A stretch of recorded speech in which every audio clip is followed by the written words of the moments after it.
So, who is sitting here? Or what is sitting here?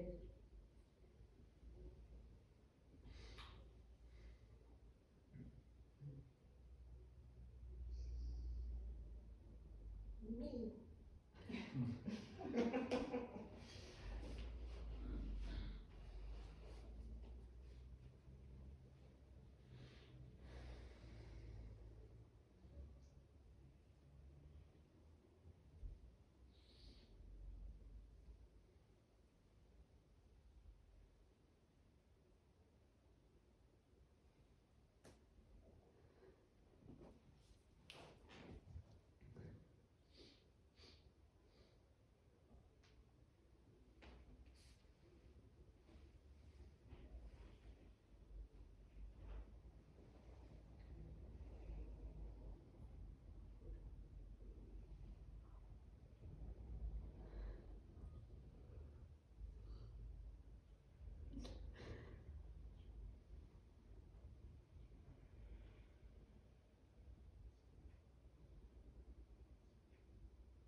It feels so impossible to capture this in words.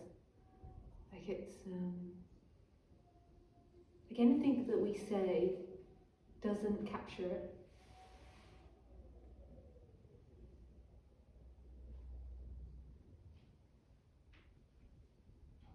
Like there's no, to me, there's no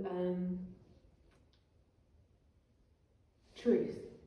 There's no correct seeing of this or correct speaking of this.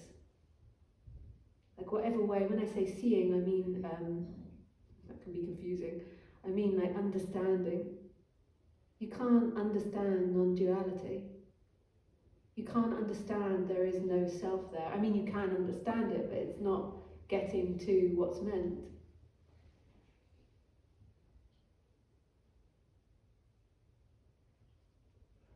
You can't put it into a philosophy or a way of thinking because that's not it.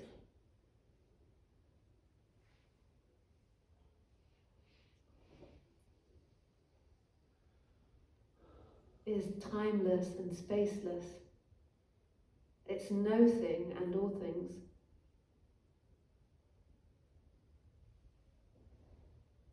Even calling it consciousness is maybe taking it a step too far.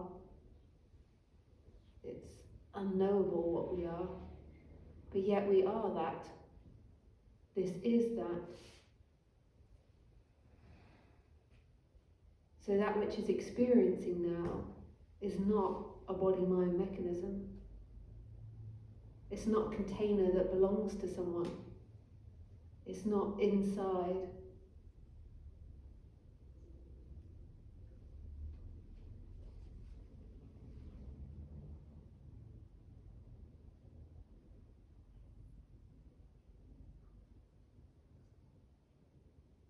It's not contained.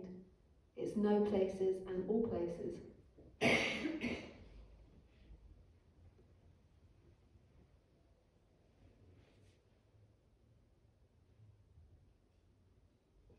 The personality structure is not experiencing. That voice inside your head that feels so intimately you is an experience happening. It's not actually you. Feels so intimately you It's like nattering away. Oh, great job, great job, great job, bad job. What did I do last night? After 6 drinks and 1 joint. And lots of sugar.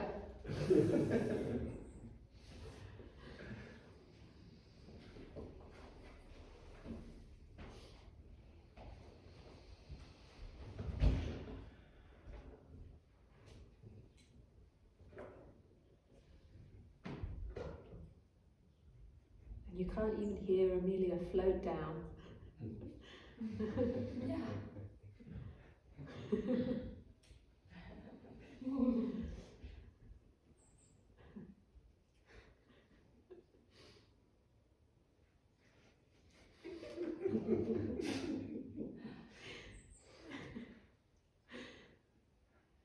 And it's also funny. It's not funny when you're lost in it, but it's so funny that there is this like voice that appears in the head telling you and dictating to you your life. And it's absolutely not true. It has relative truth to it, like, oh, last night I had 6 drinks. So it's relative truth. But then if we really go into the details of this supposed 6 drinks, like, it's all relative. Compared to someone else, you might have just had 1 drink. To them, a drink is like that.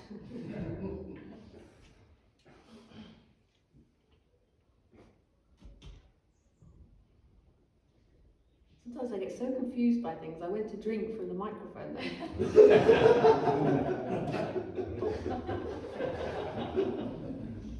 Maybe I should keep like the hands. Drink with this hand. Oh, I just suddenly think, who are we listening to? She's bonkers. She's drinking a microphone. Oh, and another one. Hello. Guten Morgen.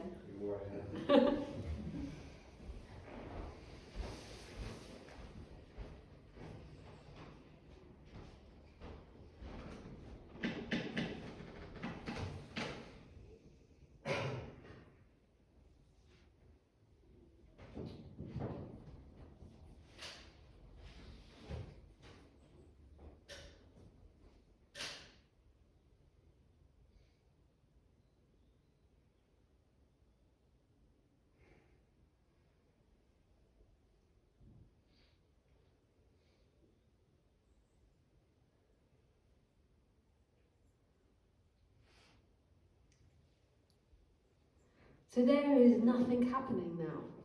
That voice, which comes with an energy and feels like it's inside the body, is telling you all sorts of things that are happening. And making it feel very real, like your whole life it's able to tell you about. So a very long time, and the whole of the creation of the world. And then it's going to tell you about your future as well. And it really makes it seem like this is real. But there's nothing happening now. It's appearing to happen, so you could also say there's everything happening now. But it's also nothing. Because what is this everything but nothing? Not a thing. And that's the most intimate sense of being. That's who you are, that's what's experiencing now, this everything and nothing. It's not a character, it's not that voice that's experiencing. That voice is just overclaiming. It got too big for its boots.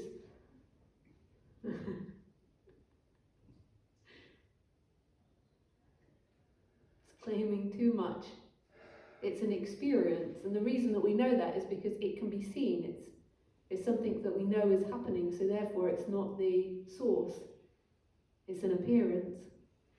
So who and what is it that's experiencing that?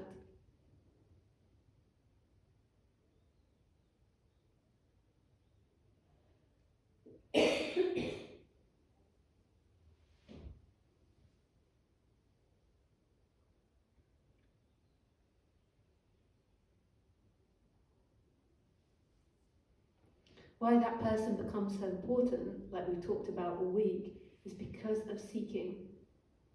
Because of the seeking energy that arises believing that freedom is found in the flow of life, in things, in obtaining.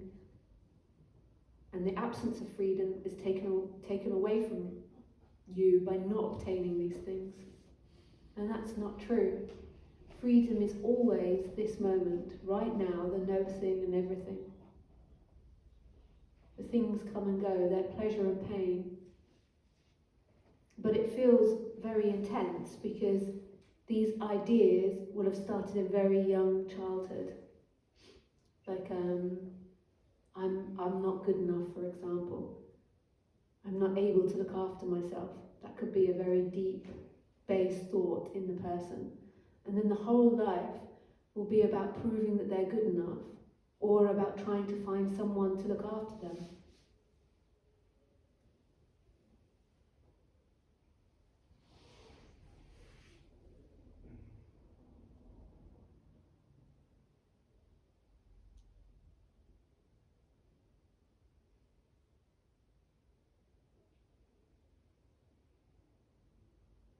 But it won't be obvious.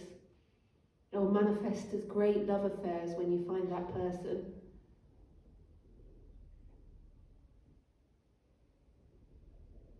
They are the dream person for me. I've found the love of my life. And more than likely what you found is that which you were missing.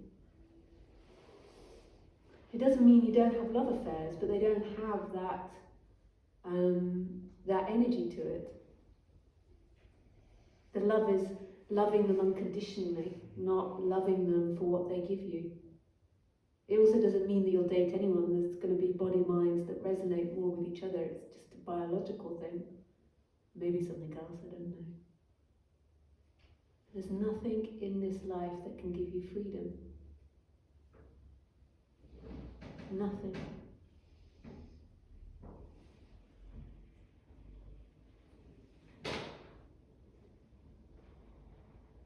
Including the idea of sorting yourself out, of becoming a better version of you. That's a nice idea and it's great to do, but it's not true. Freedom doesn't come from you becoming a better you, for being less neurotic.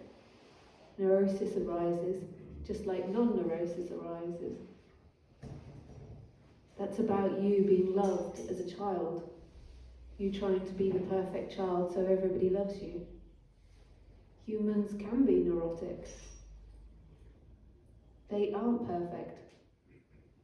And there's also a complex energetic dance that's happening between people when they meet.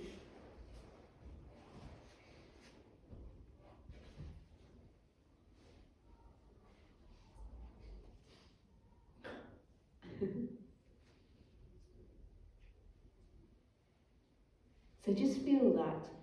I think there's maybe that is a little bit present in the room. That urge to be not neurotic, to not have uncomfortable feelings.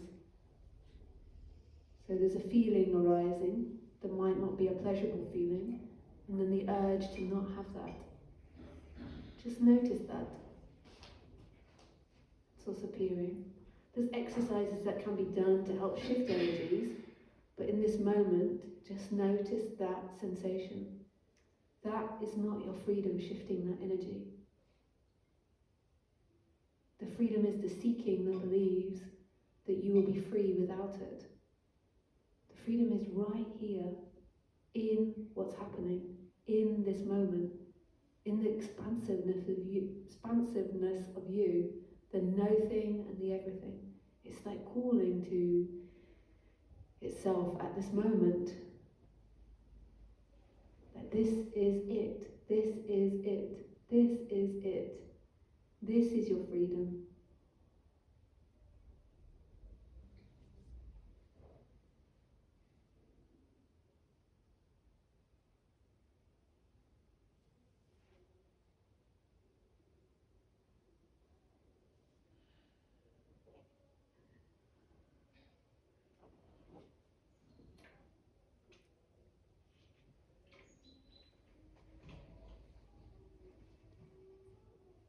just in case you're wondering what's happening, there's some sort of race. It's Ascension Day here. Is that right? Ascension Day? Is that how you call it in French? And then there's some sort of like race in Saint Antonin. I don't know what type of. There's like all the kids and people are making cakes. I don't know. Is that something you do on Ascension Day? This race, or that's just here? It's just for here. The one that wins ascends. I think they do that every year. It's a 3-day thing. It's a sport event with many different activities. You can do like paintball in the woods and running. And then there's a winner at the end of it or I something. guess. I think I've seen them doing it, the biking part up in the hills before. Yeah. So that's like maybe somebody coming in and finishing, they've been running all night, and then it's like, whoa, number 26 is here. They made it.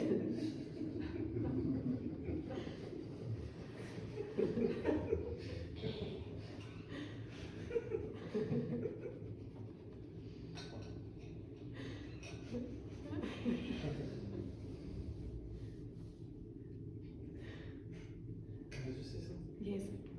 So actually, just mention that what they're looking for is the end of me as well, because they get so tired that there's no me. Yeah. That's what they do. They exhaust themselves, yeah. Could be some of the kids don't have a sense of self, but yeah, most of them. There's always the possibility that some kids don't have it, but most of them, yeah, I think get it like very young. Yeah. And then they're told that this is a good thing. I used to be good at long distance running as well. It's such a painful, pointless thing.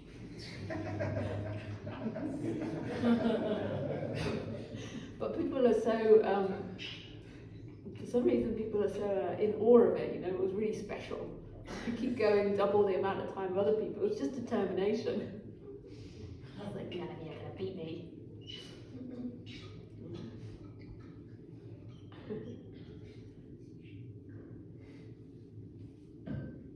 I have to say, I was thinking this the other day at the long jump. I was watching the school kids do the long jump and I was like, why? Why do you go to school to learn the long jump? They were taking it so seriously. They were all measuring their distance. I remember doing this at school. Yeah, we just do the long jump. We just see how far we can jump. But work on computers now. We don't need to jump, we're not chasing any animals.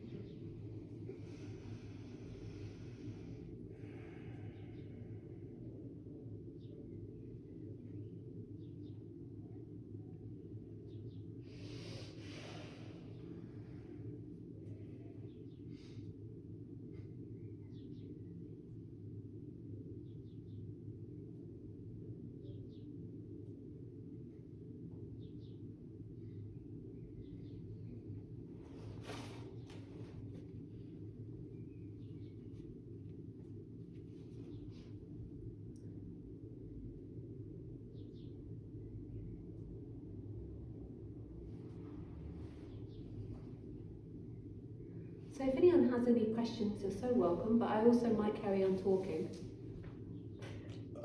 If no one comes up.